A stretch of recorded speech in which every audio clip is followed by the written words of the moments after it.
You want me? Oh, you started already? Oh, yeah. Well, I'm hoping to be a witness in this trial, just as they're being a witness to the convictions of a lot of us that the arms race are reducing American security. Of course, the Mark 12A warheads that they destroyed are directly intended to reduce the security of the Soviet retaliatory force. And it's a truth today that we can't really improve our own security at the cost of somebody else's security, because they have the ability to race us to buy their own nuclear warheads. They'll get weapons very similar to the Mark 12A. The arms race will go on. In fact, the first victim of weapons like this is the SALT process itself, is the arms limitation process. It ensures that other side will continue, that we'll have another round following this.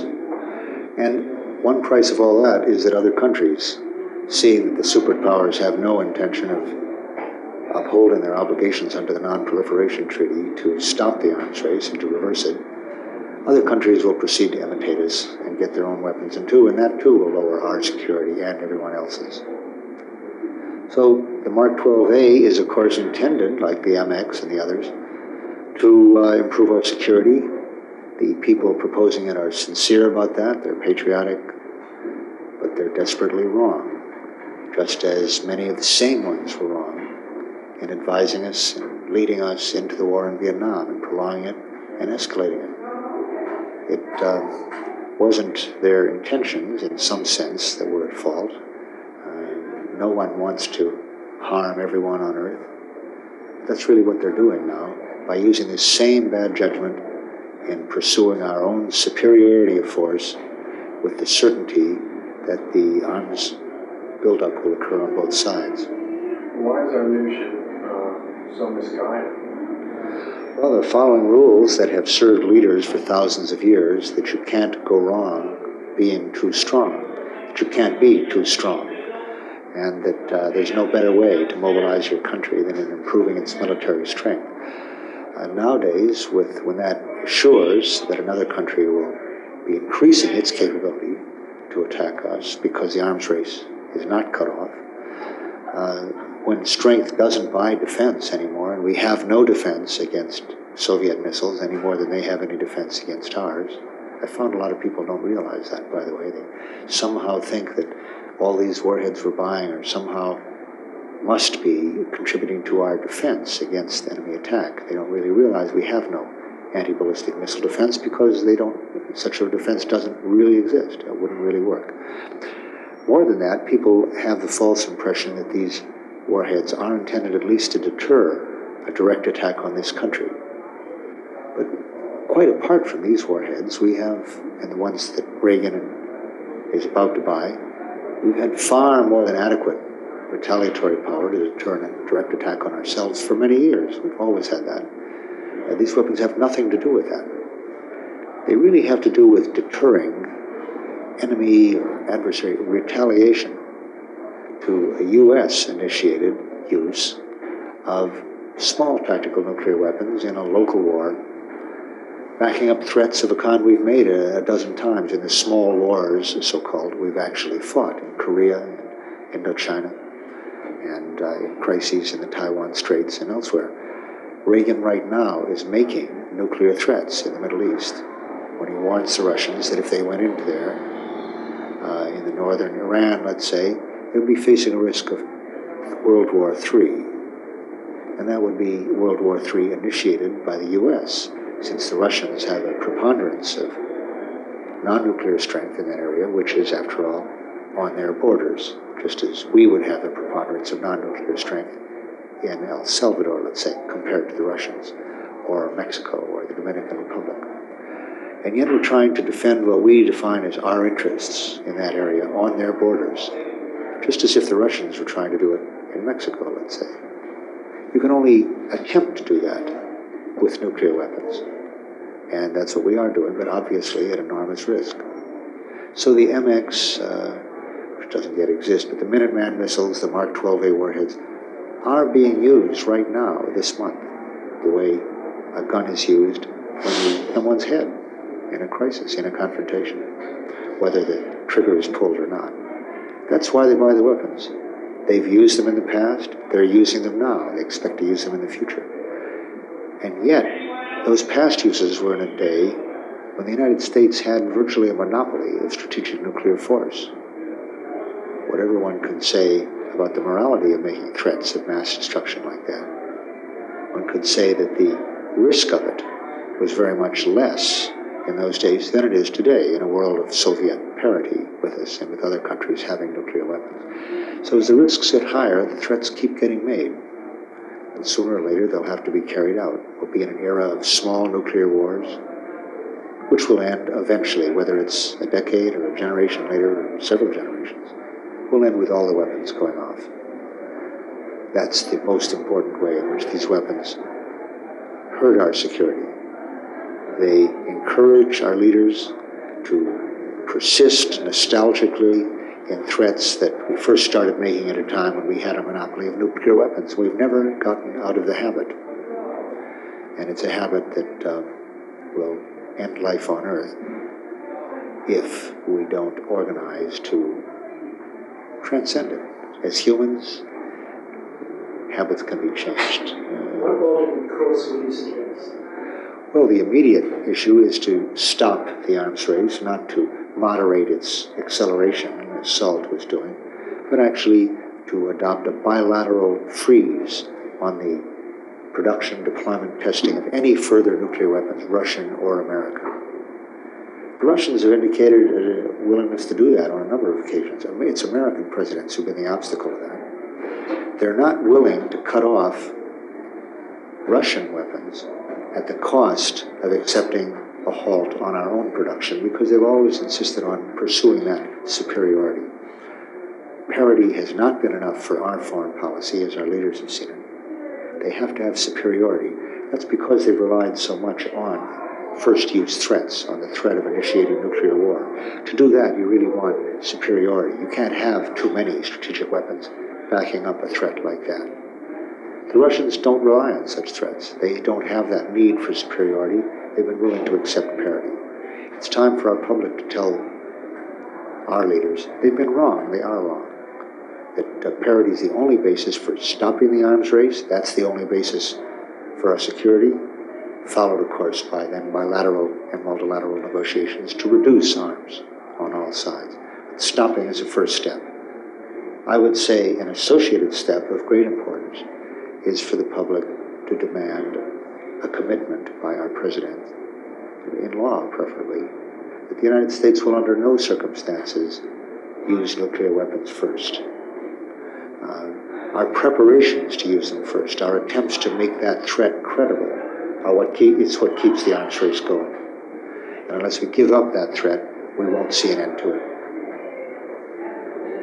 Do you perceive that we're at serves as a unique juncture in history then? Yes. When like the historical mode of governments maintaining power has changed radically, because now no government can have a supremacy based on military power. Well, their habits haven't changed. I'm saying their behavior isn't changing. It's just that the basis has fallen out. The idea that one can defend one's own borders now by military strength has simply been obsolete for 30 years, not for the United States, because early on there, our superiority, as I say, amounted to monopoly. It was so overwhelming. No country will ever have a superiority like that again. There's no way to buy it back. And from now on, all countries are more or less equally vulnerable to total annihilation. That really makes a mockery of all traditional notions of defense, but it doesn't change the habits of states overnight. And as Albert Einstein said, with the splitting of the atom, everything was changed except our ways of thinking. And so we drift toward unparalleled catastrophe. How do we transcend that? As humans, by changing. And I think the most profound change is not needed in the values of the public, which has a proper abhorrence for nuclear war in all countries, I think. But statesmen, I think, on the other hand, will have to be pressed by their own publics, starting in this country where we have more freedom to do that. They'll feel the heat before they see the light, as an old political expression. And we've got to put that pressure on them. Ultimately, they too will see the light. Do you think then that the Soviet leadership then is more united in their own leadership? No. I have no indication of that at all. But their strategic position is different.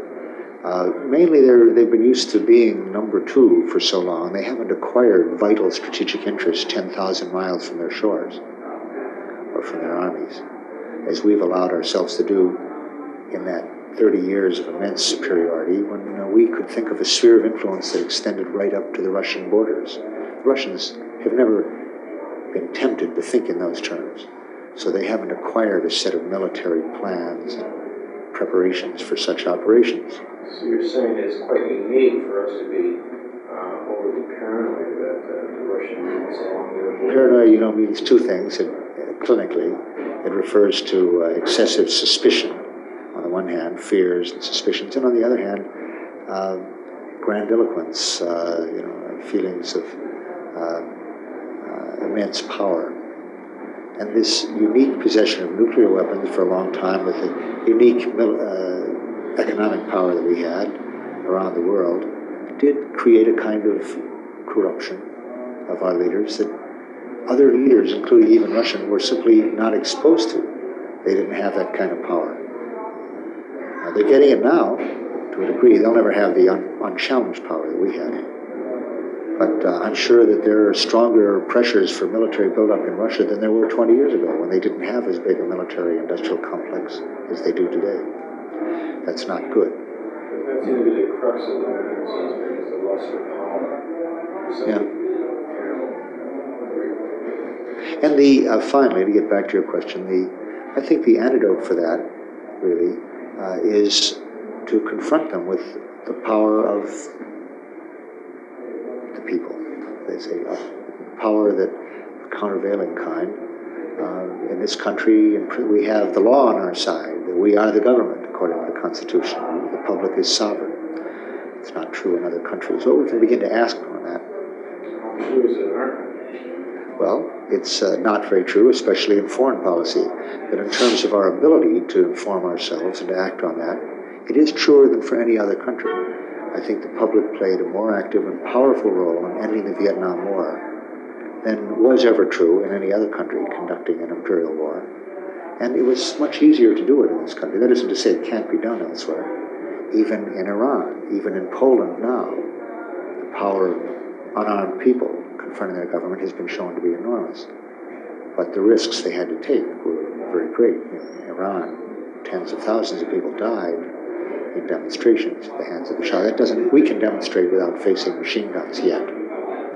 So we have that power, and we should be using it. Do you see that as being the basic motivation for the action that the defendants took in this particular situation, in order to somehow ignite the power? To wake people up. That I think they hoped that hammering that nose cone would make it ring like a bell, and wake people up.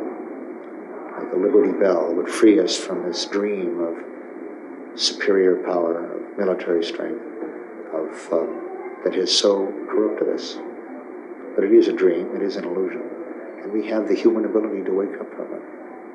And they're playing an enormous role. I think we owe them a great debt for the price they're paying to do that, to give us the warning. To what extent, Dr. Ellsberg, do you think that the nuclear position taken by our government is a reflection of our economic system?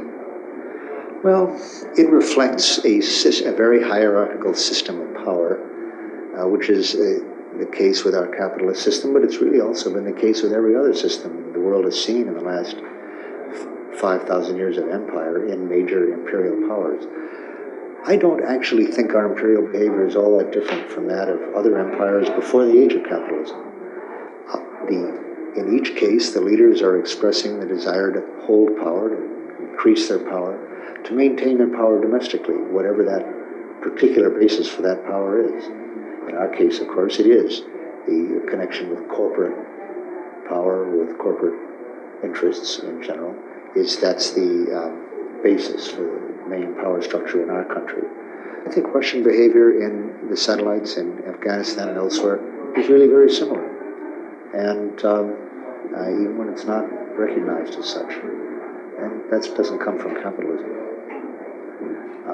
In other words, capitalism is certainly no cure for this power drive. On the contrary, it enforces it and drives it, just as other systems do. But I don't think it's unique. And the notion that we can get rid of it just, hard as that is, just by transcending capitalism is not enough, I don't think. Then do you or do you not see the Soviet attitude on nuclear arms as being retaliatory, as being defensive? Well, first of all, they've been very clearly number two, strikingly for the first 20 years of the arms race. They inevitably had to be defensive in that their ability to expand on the basis of nuclear threats was negligible in the face of the U.S. power on this. They do have parity now. And they insist that they want equal treatment. They want to be treated as an equal of the United States.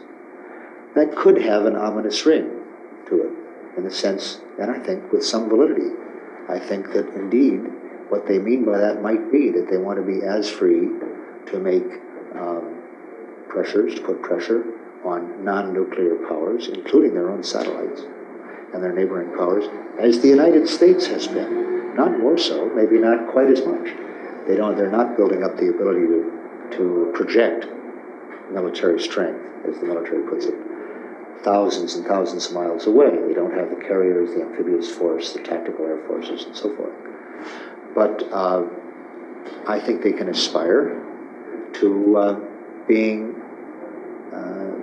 as tough, not only, let's say, on Afghanistan, but if Afghanistan gets supplies through Pakistan, what the United States would do in that situation is very clear.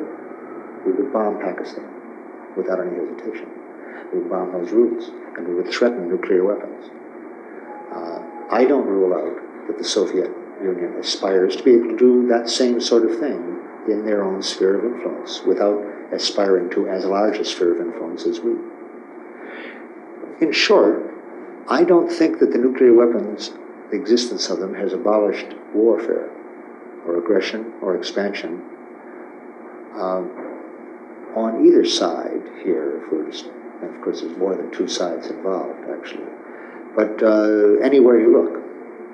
And I think that what the Russians did in Afghanistan, for all the rationales they can give for it, is very comparable to what we did in Vietnam. Given that these wars are going on, and aggressions are, and that what we did in Vietnam was aggression. And what the Russians are doing in Afghanistan is aggression, clear-cut, if that word has any meaning at all. I think then that it's extremely urgent, in the light of the fact that such actions are going on in the world, that we take every effort to decouple them from the risk of nuclear war, whether initiated by ourselves, by the Russians, by anyone else. The greatest irresponsibility is to use the risk of nuclear war as an instrument of policy now, and to hook up the ongoing risks of revolts, counter-revolts, revolution, counter-revolution, aggression, defense, all of that, with the likelihood of nuclear operations and the possibility of escalation into a major nuclear war. That seems to me the most urgent task facing us right now, and I think a practical one that the people of the world would be strongly supporting. And yet we find the leaders constantly making these threats. We have to leave. Thanks. Thank you.